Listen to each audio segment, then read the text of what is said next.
Hi, everyone. Welcome to this CCC AOE session on preparing middle school students for career pathways in high school and guided pathways in college, the Career Curriculum Connection. So I'm actually the co-author of the middle school curriculum, and I'm very excited today to have with me Shelley Stinson, who is an instructor of the curriculum. Shelley, do you want to let them know a little bit about where you're from? Sure. I am from a small school. I teach at Bear River Middle School, which is in Wheatland. And that is just north of Sacramento. Great. And I am also the executive director of the Get Focused, Stay Focused nonprofit, which supports all of the schools implementing either our middle school or our high school or college level curriculum. So we wanted to kind of kick it off and get you thinking a little bit about what middle school students are actually thinking about careers, or maybe not thinking about careers at this point.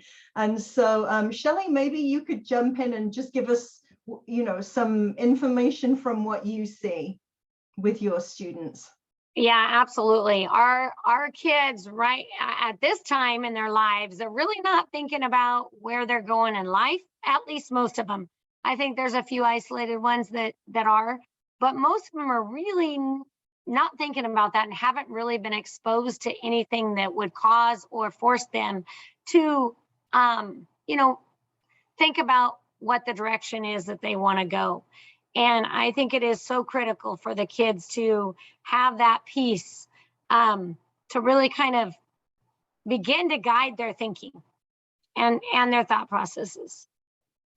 Great. And what I've heard from other middle school teachers is that either their students haven't begun thinking about this yet at all, or maybe they've got a couple of them that are fixed on something like a social media influencer or a YouTube person, or maybe somebody who is famous in sports or entertainment or something like that. And then we have a few students that are familiar with some of the more visible opportunities in the community. So maybe they want to be a firefighter or a teacher or something like that they've come into contact with. But I think that, And Dr. Miles, the big one right now is the video game, creator. That's right. Really popular right now for kids to want to do something, and not even so much now. They're even into I don't even know, but like the YouTube deal and the Instagram, being a creator of those. So it's kind of crazy. Yeah, or a TikTok video influencer, exactly. Yes. So, some of our students will actually take those jobs on in the future, and we obviously don't want to crush their dreams, but what we want to make sure is that they've got exposure to all the different kinds of high wage, high demand opportunities that are out there, so that by the time they graduate high school, they've actually gone from having a dream to a direction, to a destination, and they know what it is they're going to do after high school and why. Because speaking from the community college side of the equation, 2/3 of our incoming students in colleges, both the 2-year and the 4-year, are guessing their majors. And we see a 50% attrition rate in the community colleges and a 40% attrition rate in the 4-year universities. And I honestly think it's because they kind of know that they should go to college to get some kind of training, post-secondary training, but they don't really know why. And they don't know what they're doing there. And so they don't have the plan, and so they drop out. So one of the things that we realized a while ago when we were getting the high school curriculum out across California was that, and we now actually have over 200,000 students that get the high school curriculum in California each year. But we realized that a lot of the students weren't really very prepared to be talking about careers, because nobody had ever talked to them about careers. And so they were making decisions in high school that were maybe, not necessarily helping them. And oftentimes there are opportunities in middle school to get ahead, right, Shelley? So for example, Algebra 1 or Spanish class, Oh, yeah. something like that. Yes, absolutely. And in fact, at our school, we do have an opportunity to have kids take some high school courses. We even have some that are articulated in our ag department that they get fine arts credit for at the high school level, which then convert to college. So there is a push, and there is a way to kind of get them going in the right direction early on.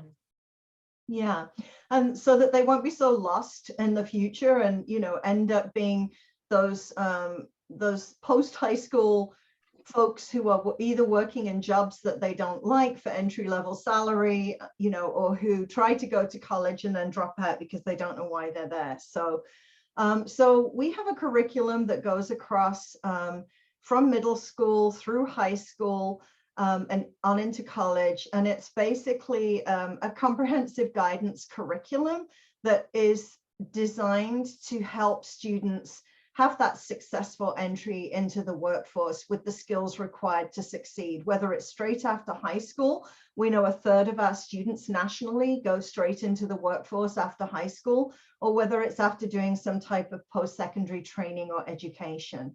And the key is that we want students to be thinking about their careers each year as they're progressing from doing the middle school curriculum throughout high school, so that they are ready when they actually get into the college. And so you can see here that we have these different levels of curriculum, starting off with the Building a Bridge to Your Future middle school curriculum, and then the Career Choices and Changes curriculum, which is often offered for dual enrollment or early college credit option in high school. And then we have additional follow-up modules where students revise and update their 10-year plans that they create as freshmen.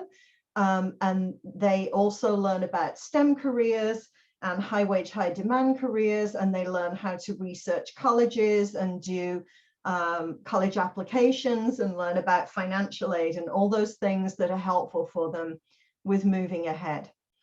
So Shelley, do you want to tell us a little bit about what's going on in your neck of the woods? Yes, we are in Yuba County, and one of the really cool things about Yuba County is that we have quite a watershed in our area. We have several rivers that come in and through our county.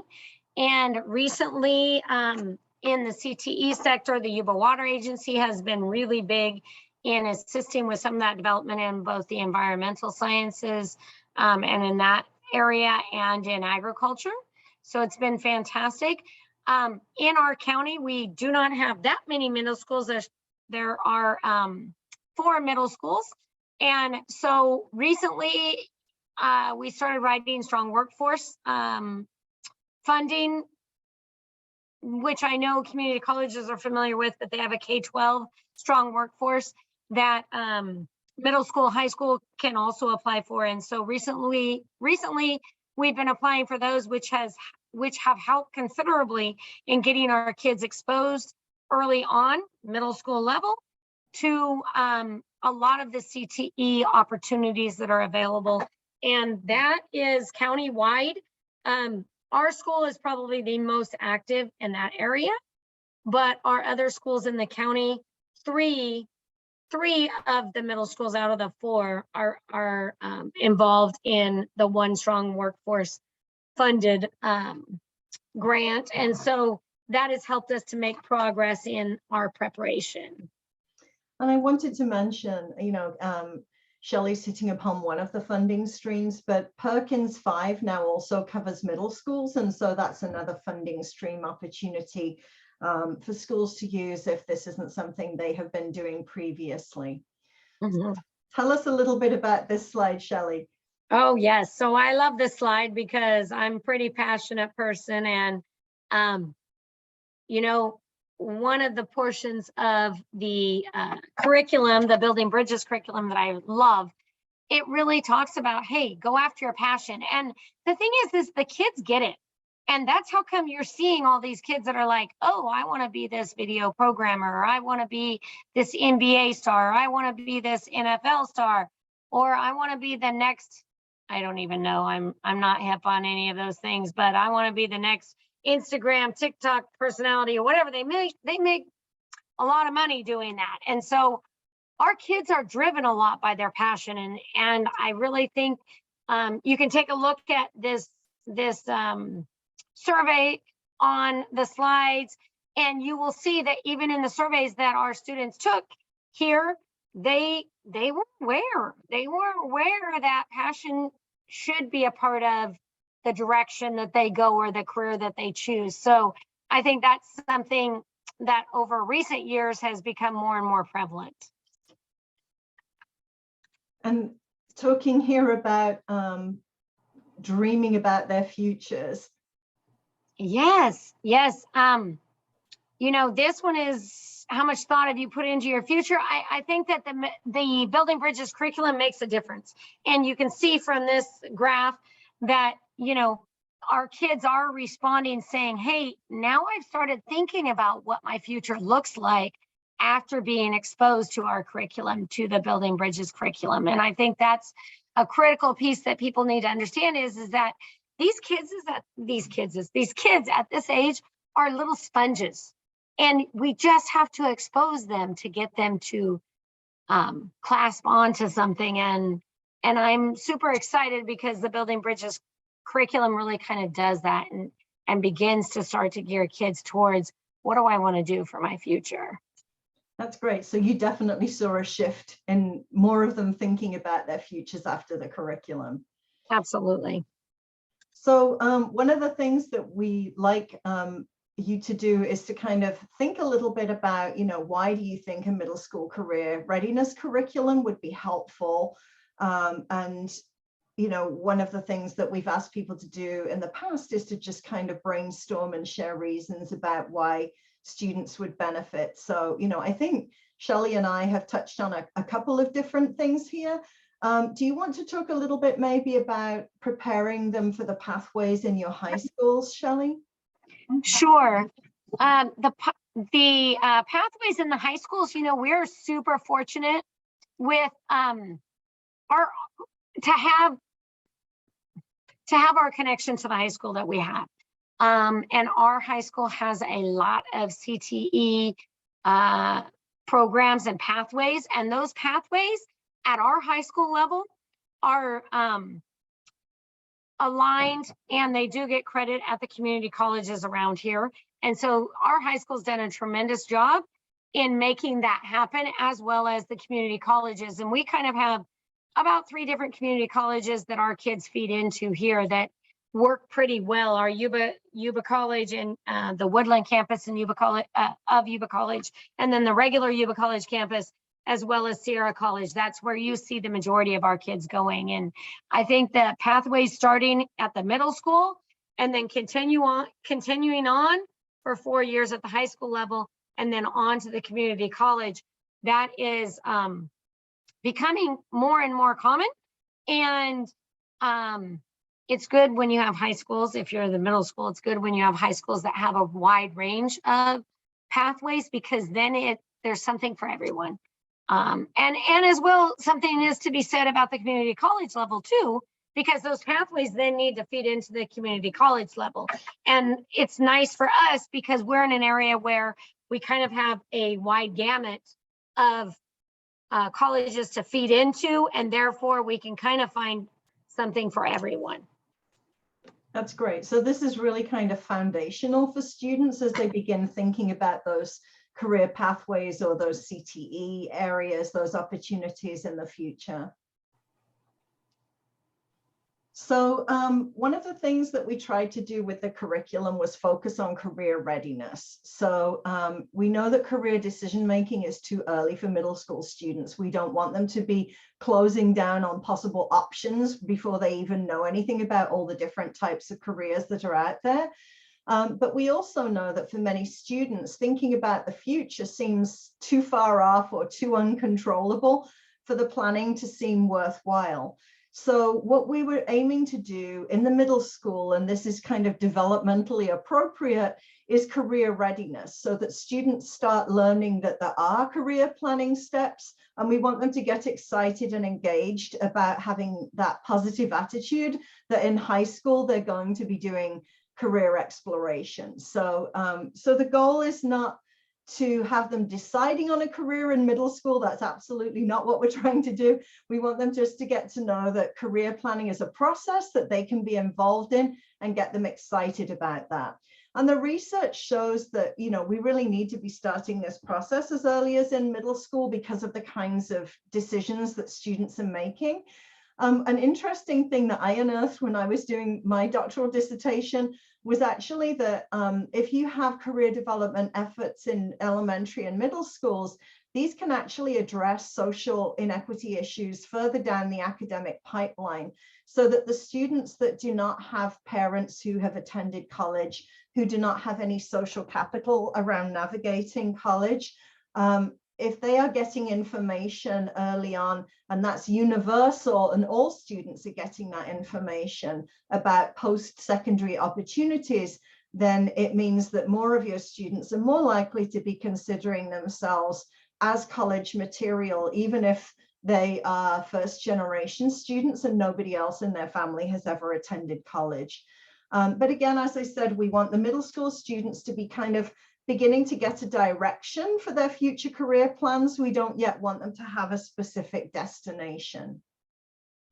The other half of the curriculum is on around building self-efficacy in students so that they can actually believe that the careers that they want to go forward and attain are possible for them.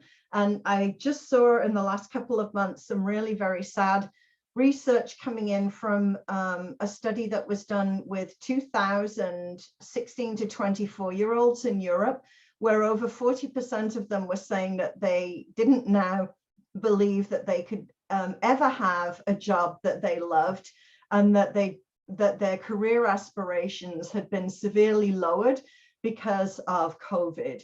And so this is definitely a time where we need to be giving our students hope and building their self-belief that they can actually achieve the careers that they're interested in, because we don't want them to be eliminating occupations, believing that they couldn't actually do them. And a study from way back in the 1990s showed that nearly a half of our elementary students believed they wouldn't get the job they most wanted. And so we need a career curriculum that boosts the self-efficacy of our students, because we know that it has an integral role to play in their motivation, their effort, their resilience, and also in the kinds of careers that they choose to go forward with. It enhances their career decision-making.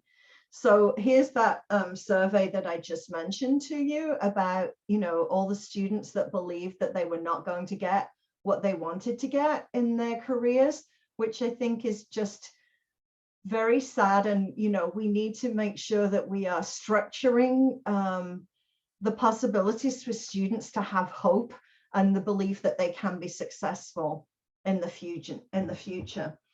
Well, you know, there's one I like this, the Chicken Run story. Remember the movie Chicken Run? And you know, our kids at this age level, a lot of them haven't been exposed to very much in the world around them.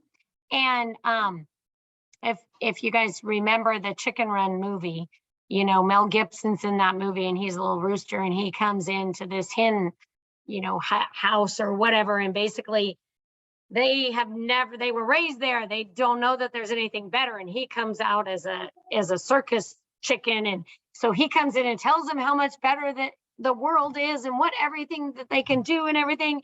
And they begin to believe him, basically. And so then they all went out of this chicken house thing. And so my thought there is just that the kids don't know what they don't know. Exactly. They just don't know what they don't know. So it's so great to be able to expose them to what's out there. Yes, thank you for that. Do you show them that clip ever, Shelley? Oh, yes, yes. Yep. I love that. One of my favorites.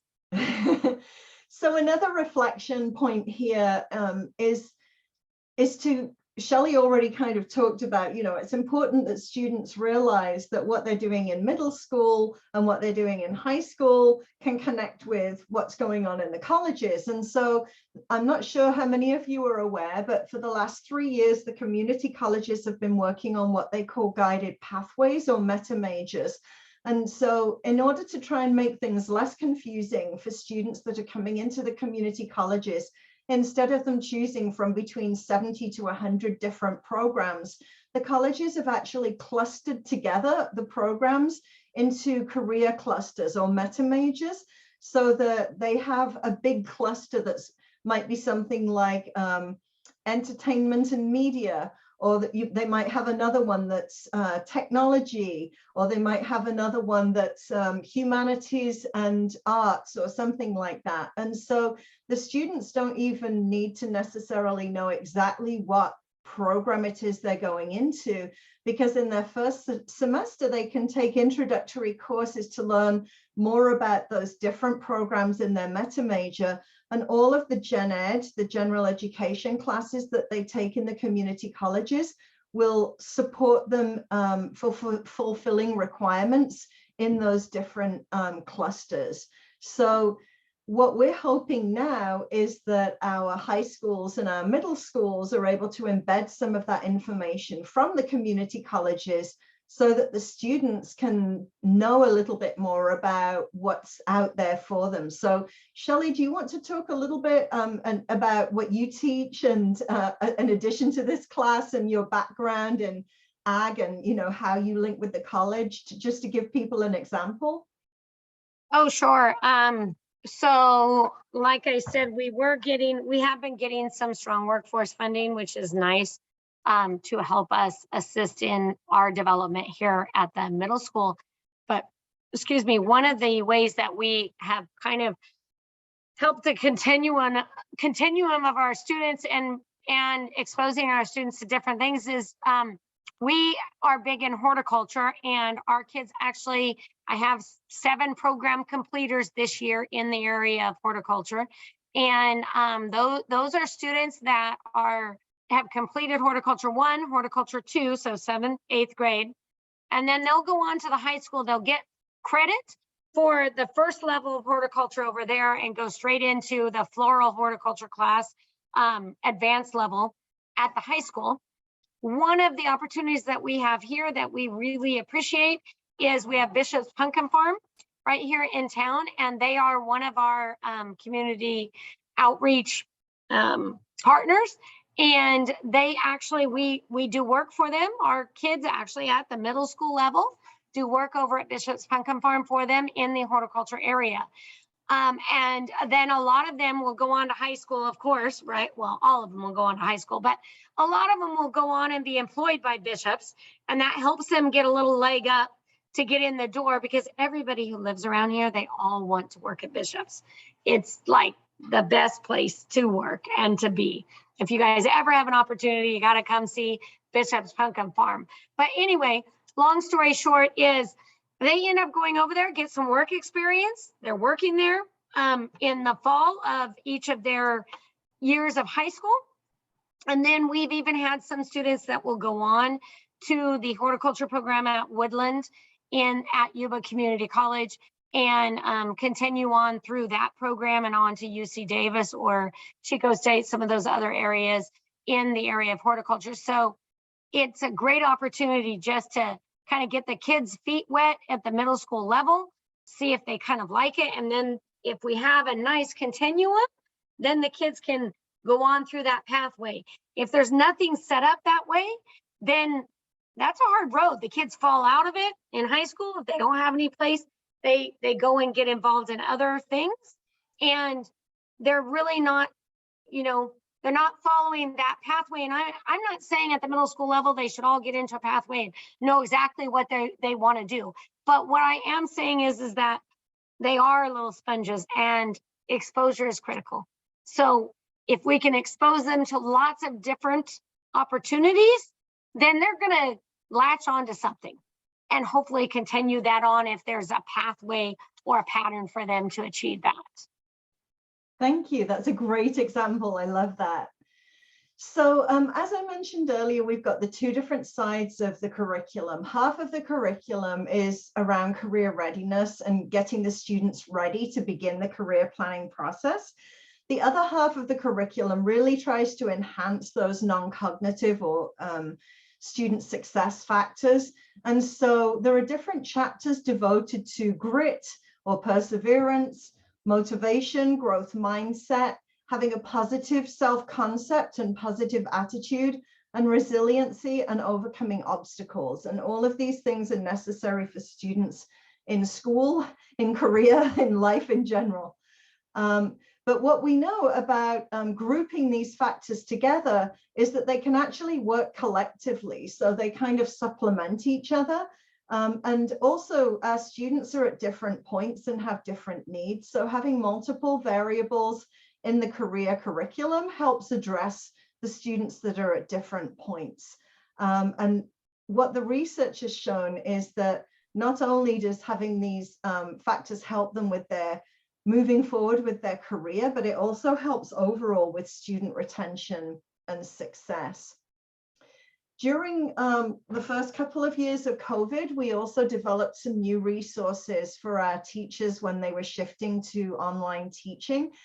So we developed a series of 25 mini lectures that cover some of the content of the curriculum, mainly to introduce the students to different new concepts and explain the activities. But, you know, we know that students always like to watch videos and it's always good to have different voices. So I know that teachers have carried on using some of these videos and embedding them. Even now we're back to face-to-face. And then this is really something that came out of the research that I did on the impact of the curriculum. And it was a kind of a big thing that was a side effect that the teachers were commenting on, was that if the students had figured out a career goal, which is one of the things that we start working with them on in this curriculum, not to tie them to for the rest of their life, but just something that they're interested in for right now and finding out more about, it helps with the relevance, because the students can stay motivated if the teachers can refer to the rest of the curriculum. So for example, you know, Jose, you want to design race cars, and you know, you need to keep going with your math because you're going to need to understand these ideas from geometry when you are, you know, working on doing engineering design. And so being able to make the rest of the curriculum relevant by actually knowing what it is that the students want to do and being able to kind of refer back to that. And they were saying, the teachers were saying that this was really helpful for them. It's a great piece, Dr. Miles. That is a great piece. I tell you, it makes our job so much easier whenever they say, oh, why do I need to learn how to read a tape measure? Which, by the way, middle school kids have a really hard time reading a tape measure. In fact, I'm exposed to a lot of kids that have graduated from high school that don't know how to read a tape measure. And so if you can draw that into why does this matter to me, it's fantastic. Great. Well, thank you for sharing your own experience of that, Shelley. So here are just some different quotes about the impact of the curriculum. You know, as Shelley mentioned earlier, a lot of the students have really just never thought about their futures yet. But I like this next one, that they learn to like themselves more. Some of the activities help them realize who they really were and what they were good at. You know, some of our students are really bad at verbalizing things that they're good at. And when I say some of our students, I'm not just talking about middle school, I'm talking about high school and college students who are not good at being able to do mock interviews and explain what they're capable of doing. They also seemed excited about their futures and knowing that they could maybe be doing more than their parents, that they won't have to settle. But again, this idea about self-motivation, it was kind of like a light at the end of the tunnel for them. So are these some different aspects of the impact that you would agree with, Shelley? Oh, absolutely. Again, just being excited about their future and knowing that there's more out there than what they have currently. I mean, of course, there's a substantial number of students that have been given the world, right? They grow up in affluent homes, they have exposure, you know, but there's a very large number of students that they hope to do better for themselves than their parents have, and their parents hope for them to do better than what they have. Mm-hmm. And this just really gets them geared up and thinking about, hey, I'm excited about my life. I'm excited about what potential there is, because again, they got to believe that there's something more for them. Great, thank you. So when we are able to kind of get together and do this in person, we start looking at careers that match different passions. And as Shelley was saying, you know, it's good that the students are passionate, but sometimes they're not always able to kind of draw the line between the things they're passionate about and what that really means. So let's take, for example, a student that really loves playing video games, and that's like their passion in life. And think about what kind of transferable skills, what kind of different skills and abilities are they developing while they are playing video games. So Shelley, do you want to shout out some of your thoughts around this? Yeah, I don't know, you know, they can continue looking at, there are jobs that are out there now, a lot of jobs that are out there in the computer and the phone sector. And, you know, since COVID happened, Dr. Miles, there's just been an onslaught of opportunities and possibilities for kids. And it's just like, I don't know, I think that there's a lot to be said about kids beginning to research some of those passions, because we, being older teachers, whatever, you know, we're closed-minded to all of these new ways because we don't know it. Mm-hmm. We don't know what's out there. And so for them, you know, through the Building Bridges curriculum too, they get an opportunity to kind of look stuff up themselves and begin thinking about, oh, wow, could I actually make money doing this? And I think that's the key. Can I make money doing what my passion is? Can I make a career out of my passion? And exactly. So, yeah. But even some of the things that the students really like about the things that they're passionate about, for example, you know, if they're playing video games, maybe they're doing it because they like to be competitive, or maybe they're doing it because they're playing as a part of a team. You know, so it could be team building or it could be competition. You know, maybe they like strategy and they like being able to problem solve and figure things out. You know, so that they're kind of developing these different skills, even though they may not realize it and may not be able to verbalize it. You know, one of the students that was actually piloting the curriculum, she was paired together with a boy whose passion was for paintballing, and all he'd ever thought about was going into the military. And she was able to brainstorm for him a whole bunch of different careers that he might be interested in if he was interested, if paintballing, you know, was something that he really liked to do. And so, you know, this is something that the students can also do for each other. And as Shelley said, you know, they have great ideas that we may not even realize that there are those kinds of options out there. So, you know, they're really good at helping each other think about what possible future careers they might have. One of the other resources that we've made available to you is a toolkit that's called Guided Pathways Begin in High School, Models and Ideas. And it's really for the folks who are in the community colleges and the high schools to be able to connect together and to start building a bridge for our students from high school into the colleges without them getting lost. Because 50% of students in California who apply to community colleges never actually show up on our campuses. And so we know that we lose a lot of them. And I think the problem is that, you know, the high schools are tasked with graduating the students, and the colleges are tasked with helping the students once they show up at the college. But, you know, we lose so many students that are probably really wanting to go to college because we don't actually have any kind of a system that supports them, that transitions them clearly, that we know that we needed something in place. And so this toolkit was actually something that I developed for my region a while ago that's available for free, that you can download.